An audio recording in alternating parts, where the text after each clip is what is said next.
नमस्कार मित्रांनो, कसे आहात तुम्ही? तर मॉर्निंगची वेळ आहे आणि आजपासून मी सकाळी जाणार आहे जिमला. तर सकाळचे 5:30 वाजले आहेत. तर मी लवकर जिमला जातो कारण मला खूप जास्त उशीर झाला होता. ज्यावेळेस मी वरती जिमकडे पाहतो तर माझे पण अगोदर काही लोक आले होते. ही नवीन जिम आहे, मी नवीन मेंबरशिप घेत आहे या जिममध्ये. तर माझा आज पहिला ट्रायल आहे. उशीर झाल्यामुळे पटकन मी माझे शूज रिमूव्ह करतो आणि माझ्याकडे कार्ड नसल्यामुळे मला बेल प्रेस करावं लागते. जिममध्ये एंट्री करून मी पटकन रेडी होतो आणि मग थोडाफार वॉर्मअप करून मी माझ्या लेग्सचा वर्कआउट स्टार्ट करतो. तर लेग्ससाठी सगळ्यात पहिले मी डंबल फ्रंट स्क्वॉटचे 3 सेट घेतले.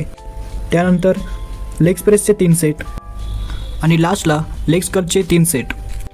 वर्कआउट पूर्ण झाल्यानंतर मी माझी बॅग पॅक केली आणि मी माझ्या घरी निघालो. तर रेडी होऊन मला लवकर जायचं होतं म्हणून मी माझी गाडी बाहेरच पार्क केली. फास्ट रेडी होऊन मी माझी गाडी घेतो आणि माझ्या कॉलेजकडे निघतो.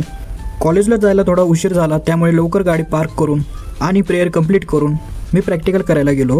पहिले प्रॅक्टिकल आणि मग लेक्चर असा आजचा शेड्यूल होता. म्हणून आपले लेक्चर कंप्लीट झाल्यानंतर कॉलेजमधून एक्झिट करायचंच की जोराचा पाऊस चालू झाला आणि पाऊस खरंच खूप जोरात होता. तर ह्या व्हिडिओमध्ये बस एवढंच, पण जाता जाता तुम्ही व्हिडिओला लाईक, शेअर आणि सबस्क्राईब करून जा.